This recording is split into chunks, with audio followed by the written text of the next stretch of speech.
Welcome to your most entertaining and educative program, Healthy Living. It is indeed a good day for healthy living. I am Nelly Joseph. Thank you for joining us.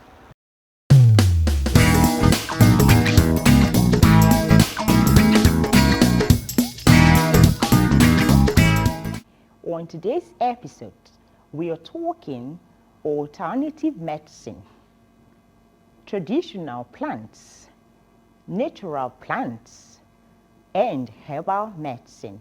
The guest to enlighten and educate us more is a professor of pharmacognosy, a one-time INEC chairman of the Federal Republic of Nigeria, and the Director-President of Bioresource Development Group, an independent research and development organization that cultivates, processes, and produces medicines and cosmetics from natural plants.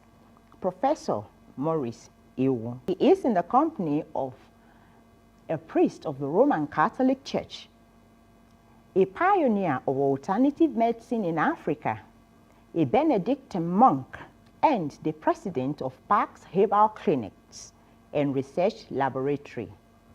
Father Aselm Adodo. Yeah, my name is Professor Maurice Iwu. I'm the director of Bioresources Development Group. It's a private, non-profit, so to speak, private research laboratory that deals with conversion of medicinal plants into medicines and cosmetics. We have an office here in Abuja, but our primary research laboratory is in Imo State and Enugu, near the University of Nigeria, Nsukka. We deal mainly with treatment for diseases and for cosmetics based on natural products. Thank you very much.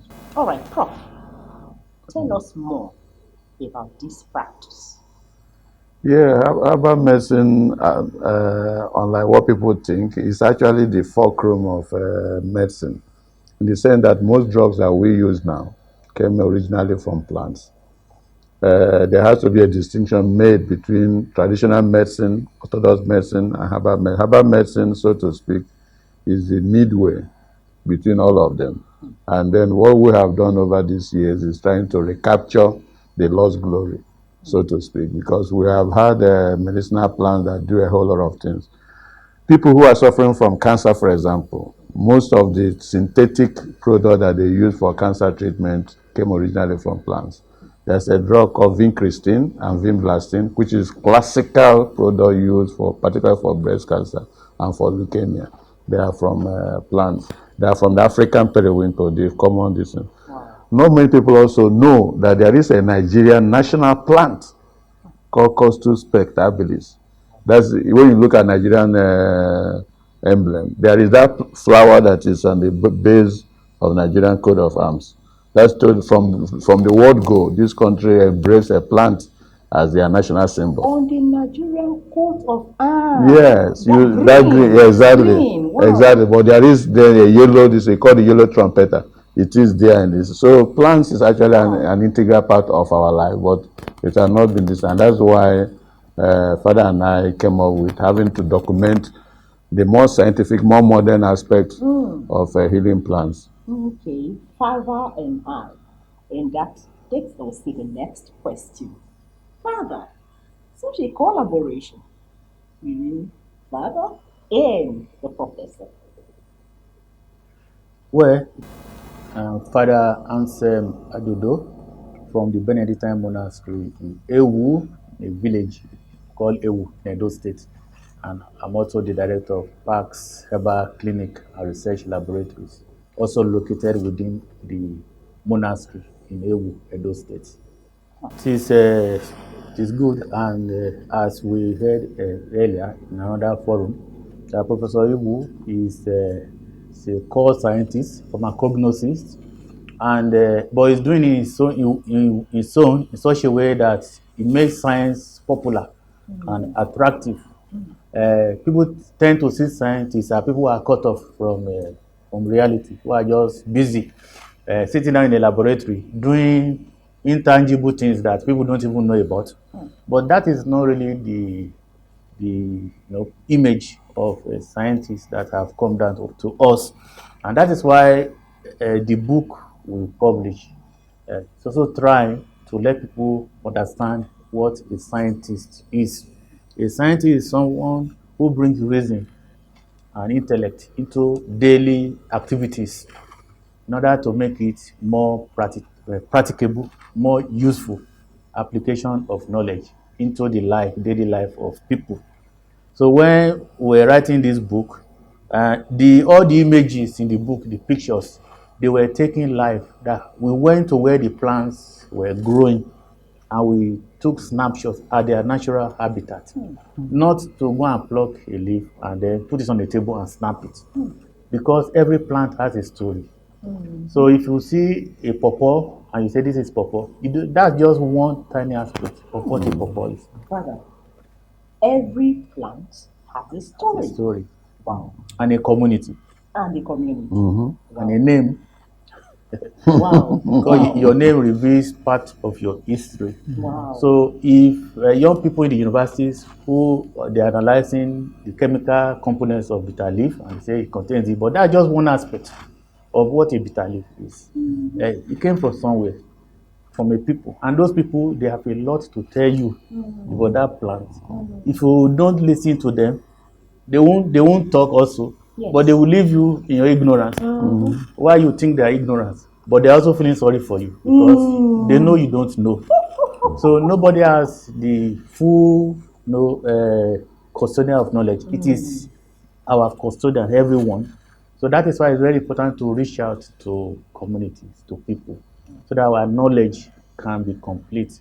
Otherwise, as you may have seen during COVID, if you limit knowledge, or where knowledge flow from only one angle, we suffer from it eventually. Because when you discover your mistake, you may find that you have gone too far in your error, that you may not even have the courage to now admit that you made a mistake. Yes. To be able to correct it. And that becomes a problem. All right, Father. Thank you, Father. Professor, a book was launched. Yes. How will the public benefit from the knowledge embedded in this book? Well, enormously. What we did was to assemble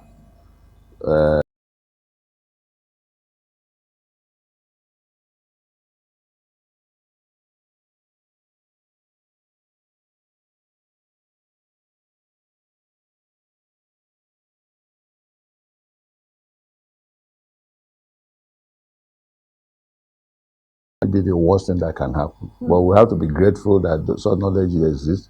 So what we are doing is merely rediscovering what God has already planted there. Like Father mentioned, if not... Prof, what we are doing is really rediscovering name from the beginning. Yes, it was there. It was there. There's nothing like we are not inventing anything. It's just there. Like during the COVID era, if not for that knowledge that our people were stubborn to practice what they know best, using the inhalation, keeping themselves. When I was in charge of the COVID thing in Imo State. The people in the villages refused to obey anything. They continued with their daily practice. They treated COVID as any other flu, and they were right. And because it's the same flu treatment, it is more acute, all right, but it's the same flu treatment that was used. Now the Western world have agreed with the African way of life that they're going to abandon some of the ways that we are using to treat COVID, and they're adopting mostly our own. And that was why we needed a lot of courage. Few weeks after COVID came, for us to announce that we had a cure. People were saying, "How can you say that? It is how can you say that?" So, but I know as once you admit that that the cure was already there, that your job is to rediscover what was already there, not that they are inventing anything new. And so what we are offering to Nigerians actually is a collection of the best of the herbal remedies. There are so many that are not there, but the ones that are there, those that have been synthesized, are not synthesized in terms of laboratory, but they have been filtered out to say these are the best of the best. And see, they see a very good collection of herbs that can help people. We also treated or attempted to answer yet unasked questions, because people ask, what are the scientific evidence? There's a whole lot of data. There are no statement there without reference, so that if you doubt, you can then go back and then read the references. Prof, that is my next question. And the point is this: there are people that are actually in charge. Yes. So we are talking about the health sector now in Nigeria. Yes.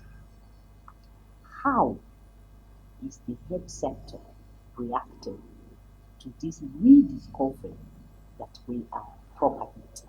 Yeah, just like what Father mentioned, ignorance is a very big disease. And what is worse, when there's an arrogance that's attached to it. People don't know, they don't know, they don't know. And that makes it worse. So the health sector, over time, they will come to, remember, they were all trained. I was a teacher, I was in university, I lectured people, some of those doctors were my former students. So they can only know what their teacher taught them. But if they have time to do some research, so it was what we taught them at that time was the Western paradigm. The paradigm has shifted. And you have people, some people are still in the back alley. But some countries that know, they combine the two systems in a parallel system, knowing that the two things that are important, one is the interest of the patient and the economy of their country. We will be right back. As you can see, Catholic television is not only about catechism and preaching and homilies, it is also about concrete daily life, healthy living. Healthy living is also a spiritual matter, and may God keep us healthy. Keep watching Healthy Living on Catholic television. I support healthy living.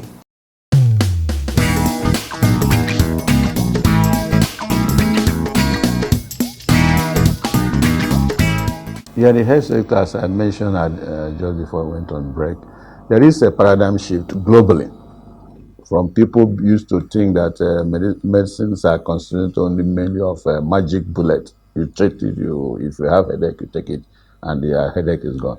But headache sometimes is not something bad. It's a signal that something other than that is happening. Maybe your body needs rest. Maybe you are not taking enough water. Maybe you don't take exercise and so on. So the other system is natural medicine, where you, the patient, has a big role to play. And this is where there is the new medicine, which is happening globally. So over time, our own doctors, our own healthcare managers will get to tune into it, because they have no other choice. Those who are making those medicines are no longer making them. Ordinary aspirin, for example, has had different uses, from headache to cardiac use, and people now know that you cannot take it like that because of your stomach, because it can cause you bleeding, and so on. So those things are happening. But as I said earlier, two major significant factors. One is the interest of the patient.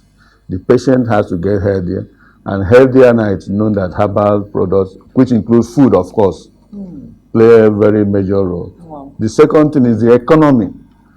Three countries are named, make billions of dollars on herbal products. Wow. One is United States of America. With all their sophistication, they have one of the biggest buoyant dietary supplement industry, they call it. Billions are made. Second thing is China. Chinese tea, Chinese herbs, everywhere you go, you see Chinese. And even the China also brings into their food, Chinese food. It's all part of herbal treatment. Then the third country is India. They are making a whole lot of money. So we want to reposition Nigeria to tap into this, and that's where the book Father and I did is a primer, so to speak, on bigger things to happen, in which we have to do the needful, namely bringing the knowledge back to our people, so that they are both the people in government and so on. But yesterday we were encouraged, I must be frank, with the support, with the enthusiasm shown by various sectors of government. We had ministers present, we had directors of various government agencies there. We had a governor in the audience. When you are launching science books, not many people normally show interest. Yes. So and as we also as was mentioned yesterday, the fact that Father is involved in this enterprise gives it such credibility, massively. This is a Catholic priest, a monk for that matter, and that makes that gives it its different dimension. And I'm glad that Nigerians also appreciated that. I agree with you, Professor. Monk. That's the thing. Exactly. Sitting right here You know, normally we thought monks are those people wearing. They see where. All right, Father. Father, as the professor just mentioned, you in these projects gives it more credibility. I want to look at it from the point of the youth. How are the youth having alone in this situation? Thank you. Yeah, I'll give you practical examples. Our monastery is in a village in Iwu, and in that village, there's always a problem that it's only old people you see in the village. The young people, they're in Lagos, they're in Abuja, looking for a job, which is not available anyway. But once they go, they are too ashamed to come back to village, so they remain there. So we send out information that if anybody has raw material to supply us, ginger, bitter leaf, and then their parents went to the bush and they called their children, come home, there is work, come and join me. Suddenly, the young people were coming back to the village. Wow. And so we now saw these women who were like beggars, they were crying that there was no work. They now became employers of labor. So from that experience, you find that young people, they don't need any preaching to come to the village. If there's job there, they will come.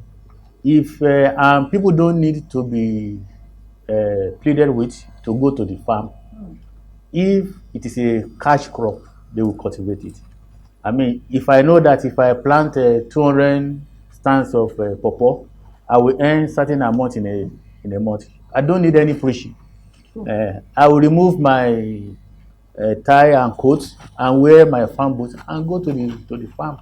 I think once there is market, once you know it's a cash crop, people will come back. So the young people of today, we need to review the kind of education of today that tends to make farming, agriculture, as something that only belongs to those who don't go to school. So we have about 50 to 100 IT students who come to our place in Ewu, in Park Saba. Wow, wow. And after 6 months, by the time they go back, they have learned to clean their own toilet, to sweep. Because we tell them, okay, you study microbiology, biochemistry, please can you hang your lab coats for 2 hours? Wow. Go to the farm, get your hands dirty. And at the beginning, they are not used to that. They say, look at us, we should be in the lab. I say, no. What you are going to do in the lab, the microbes, that is where they came from. So you go to the source and get in touch with them. Then you understand better. So I think our young people of today, they need to broaden their mind, find that, look, there's no job anywhere. So, and there's no country in China, in America, government, they only provide the environment conducive for people to work. But the mentality in Nigeria that everybody must get a salary job, which is not much, even if you are earning 100,000 naira a month now, is gone even by the middle of the month. So we need to develop this entrepreneurial spirit in such a way that our young people can be self-dependent, not to depend too much on government. I normally tell them there's nothing as hopeless as depending on government because they are likely to disappoint you. So I will encourage both in the church and outside to see how we can reorient our young people. The potentials are huge in Nigeria, even the food industry. Nigerians, they eat a lot. They like food. So that industry alone, and we are not feeding ourselves. There's a place in Lagos where people are still exporting ginger to India, raw ginger, raw garlic. And the Indian people, they are laughing. They look at foolish people. Because you are going to buy that ginger back in form of a sachet tea bag at 20 times the price of your raw materials. So you sell a bag of your ginger for 5,000 naira, then you buy it back with 100,000 naira. So knowledge is power. We need to learn to consume, produce what we consume. Because Nigeria still imports so many things, raw materials. You won't believe it. Even pineapple, we still import them. So I think Nigeria is blessed with raw materials. To feed this country alone, is an economic opportunity for young people. And they need to learn, as I said, get their hands dirty. Some are doing it. I see them all the time. They are living very well. They are smiling, and they are laughing at the other young people who are lamenting that there is no job. So we need to really open the eyes of our young people to see these potentials and how to convert these potentials into actual possibilities. Presenting Healing Plants of Nigeria, the book by Professor Maurice Iwu and Father Aselm Adodo. The book explores the field of ethnomedicine in Nigeria, documenting the plants traditionally used by the local population and the traditional beliefs around the use. It argues for a return to a community-based approach to medicine. The authors of Healing Plants of Nigeria, Father Aselm Adodo, a pioneer of alternative medicine in Africa, founder and director of Parks Herbal Clinic and Research Laboratories, and Professor Maurice Iwu, a professor of pharmacognosy, founder and director, Bioresources Group, enlighten the small on ethnomedicine and the therapeutical applications of traditional herbal medicines for modern times, combining an evidence-based ethnobotanical perspective with a pharmacological and pharmaceutical approach to Bantu medicine. Healing Plants of Nigeria, the book by Professor Maurice Iwu and Father Aselm Adodo, is a must-have for everyone. For information on how you can grab a copy for yourself and for your loved ones, chat us up on WhatsApp or send us SMS via the number on your screen.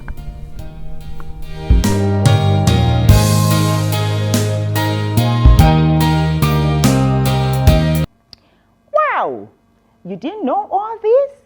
Well, now you know.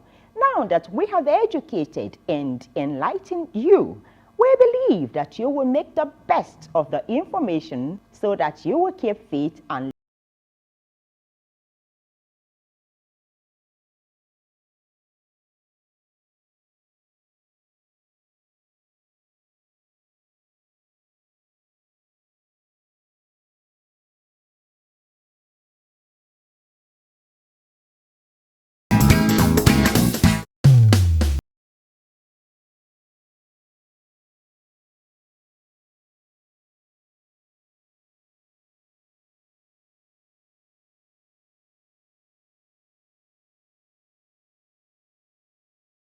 if you were just tuning in, this is your most educative, entertaining, and enlightening health program on air right now, Healthy Living. Now, let's take your opinion. Every blessed leaf, every blessed root that we have, they stand for a particular purpose. The only thing we lack in our traditional medicine is that we don't have adequate gauge. Just like the one that is encapsulated inside capsule or tablet that they say take two, you can drink a whole cup of concoction, or you can drink two. That is the only thing. But apart from that, they are very, very effective and they serve the purpose for which God has made them. Every day I play badminton. So you can see me. I don't joke with my yeah. So almost every day, if I'm at home, I play. That is what I think. I think it's better than any medication I take. So every day when my police, a lot of them run away from me because they know. If I know that they play badminton, though, then I'll become like a gadfly disturbing them every day. So you go to my house now, all my cook, my driver, my their children, I train them how to play so that I don't like anybody to play with at any time. So I think exercise is key, and it is what has kept me going, and I encourage everybody to do the same. I do what the doctors. I listen to my doctors. Try to feed well, try to exercise, and generally try to be happy, and then pray. Also, keep in contact with God and make sure that I'm okay spiritually and physically. There are many ways God heals people. Personally, I believe there are many ways God heals people. God can help people miraculously and also medically and also through traditional herbal medicine. Why not? I believe in herbal medicine. Natural plants, generally, is medicinal.